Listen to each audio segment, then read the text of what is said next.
वैभव, आज का दिन उत्तराखंड के लिहाज से अहम इसीलिए हो जाता है क्योंकि जिसकी चर्चा और जिस पर मंथन एक लंबे अरसे से हो रही थी, उसी बिल को आज पेश किया जाना है। मोनिका, बिल्कुल आज का दिन उत्तराखंड के लिए न सिर्फ अहम बल्कि बहुत बड़ा दिन है, क्योंकि आज उत्तराखंड के उन तमाम नागरिकों को उस रूढ़िवादी परंपरा से निजात मिलेगी जिसको वो आजादी के बाद से ढोते आ रहे हैं। और खुद मुख्यमंत्री पुष्कर सिंह धामी ने इस बात का जिक्र किया कि जो कुप्रथाएं उत्तराखंड के अंदर सिविल मामलों में थी, उन कुप्रथाओं पर आज पूर्ण विराम लगने वाला है। और यही वजह है कि आज सदन के अंदर 11 बजे इस बिल को उत्तराखंड के मुख्यमंत्री पुष्कर सिंह धामी खुद पेश करने वाले हैं। आज सदन के अंदर शून्यकाल और प्रश्नकाल नहीं होगा। सबसे पहले जब सदन की शुरुआत होगी, सदन की शुरुआत में ही उत्तराखंड के मुख्यमंत्री जो हैं वो पुष्कर सिंह धामी इस बिल को पेश करेंगे और इस बिल को पेश किए जाने के बाद उस पर वोटिंग होनी है। यानी कि आज जीत बाबा भीमराव अंबेडकर के उस विजन की भी है जिसको उन्होंने आजादी के बाद जब संविधान लागू करने की कवायद थी, उस बीच जितना जोर उन्होंने दिया था, उस जोर की आज जीत है। इससे से जुड़ी एक रिपोर्ट आपको दिखाते हैं।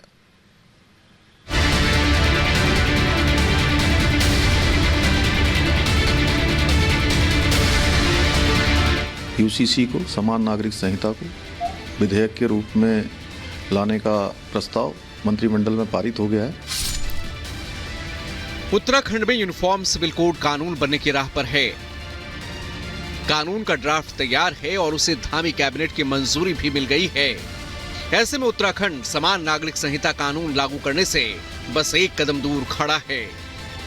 यूसीसी के मसौदे को धामी मंत्रिमंडल की मंजूरी मिलने के बाद अब इसे विधानसभा में पास कराने की तैयारी है। उत्तराखंड विधानसभा में आज यूसीसी बिल पेश होगा। खबर है कि सीएम धामी खुद इस बिल को सदन के पटल पर रखेंगे, जिसके बाद सदन में इस पर चर्चा की जाएगी। ऐसे में यूसीसी के ड्राफ्ट में क्या कुछ संभावित प्रावधान किए जा सकते हैं, आइए वो आपको दिखाते हैं। लड़कियों की शादी की उम्र बढ़ेगी। शादी का रजिस्ट्रेशन अनिवार्य होगा। बगैर पंजीकरण सुविधाओं का लाभ नहीं मिलेगा। ग्राम स्तर पर रजिस्ट्रेशन की सुविधा होगी। पति पत्नी दोनों को तलाक के समान अधिकार होंगे। पत्नी को भी पति जैसा तलाक का समान ग्राउंड मिलेगा। पॉलीगैमी या बहुविवाह पर रोक लगेगी। उत्तराधिकार में लड़कियों को बराबर का हिस्सा मिलेगा। सभी को गोद लेने का अधिकार मिलेगा। गोद लेने की प्रक्रिया आसान की जाएगी। हलाला और इद्दत पर पूरी तरह रोक रहेगी। लिव इन रिलेशन की घोषणा भी जरूरी होगी। वहीं यूनिफॉर्म सिविल कोड को सदन में पेश करने से पहले सीएम धामी ने सभी दलों से चर्चा में शामिल होने की अपील की। समान नागरिक संहिता यूसीसी, जिसकी लंबे समय से हम सबको प्रतीक्षा थी, प्रदेशवासियों को इसका इंतजार था, तो बहुत जल्दी हमारी सबकी जो प्रतीक्षा है वो समाप्त हो रही है। इसको हम लोग विधानसभा में प्रस्तुत करेंगे और आगे जो विधेयक के रूप में जो औपचारिकताएं होती हैं, चर्चा होती है, वो सभी चर्चा होगी। एक और जहां धामी सरकार यूसीसी को विधानसभा से पास कराकर कानून बनाने की तैयारी कर रही है, तो वहीं दूसरी तरफ इसके विरोध का सिलसिला भी जारी है।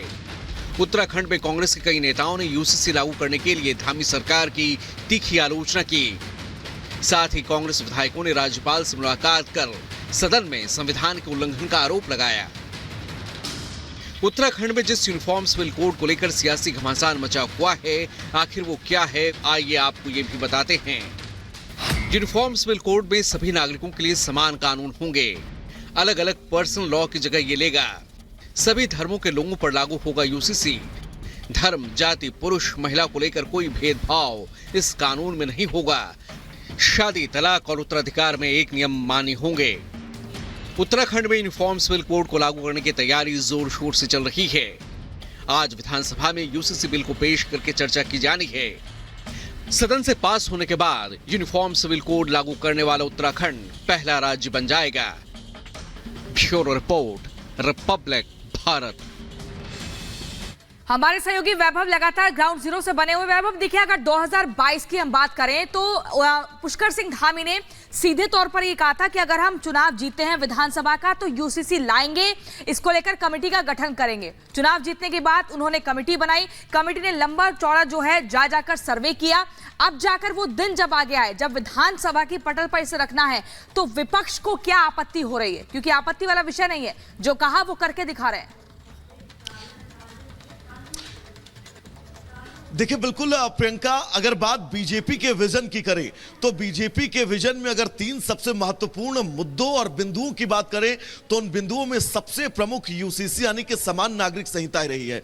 और अगर राष्ट्रीय अखंडता और लैंगिक न्याय के बुनियादी स्ट्रक्चर को मजबूत करने की बात करें तो उसके लिए यूसीसी कितना ज्यादा महत्वपूर्ण हो जाता है उसको आप इस बात से समझ सकते हैं कि जब देश में संविधान लिखा जा रहा तो उस वक्त भी यूसीसी को लेकर लगातार लंबी बहस छिड़ी थी। और लंबी बहस के बाद जब कई धड़े ऐसे थे जो यूसीसी को लेकर कहीं ना कहीं से विरोधाभास उनमें उत्पन्न हो रहा था, तब अनुच्छेद 44 के अंदर यह आजादी दे दी गई थी कि कोई भी राज्य ये प्रयास करेगा कि वो अपने राज्य में इस संहिता को जो है विपक्ष, लेकिन वैभव बेशक कितना भी आपत्ति कर ले, लेकिन अगर ये सही है, अब असली जो पूरा स्वरूप होगा वो विधानसभा में सामने आएगा। जुड़ने के लिए बहुत बहुत शुक्रिया आपका।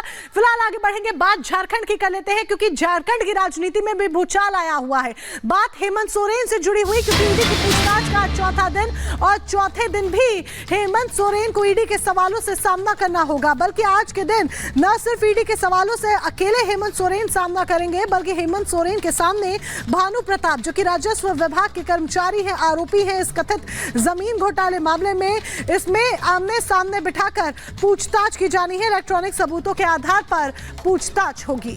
बिल्कुल, और सीधा अनूप के पास चलते हैं। रांची से हमारे सहयोगी अनूप लगातार बने हुए हैं। अनूप, हेमंत सोरेन से ईडी की आज चौथे दिन फिर पूछताछ होनी है और कल हमने सुना था विधानसभा में हेमंत सोरेन को जब किस तरीके से कह रहे थे कि आंसू नहीं बहाएंगे, आने वाले वक्त के लिए रखा हुआ है, लेकिन अपनी पीड़ा को व्यक्त करते हुए कह रहे थे कि अगर कोई भी आरोप साबित होता है तो वो राजनीति ही छोड़ देंगे।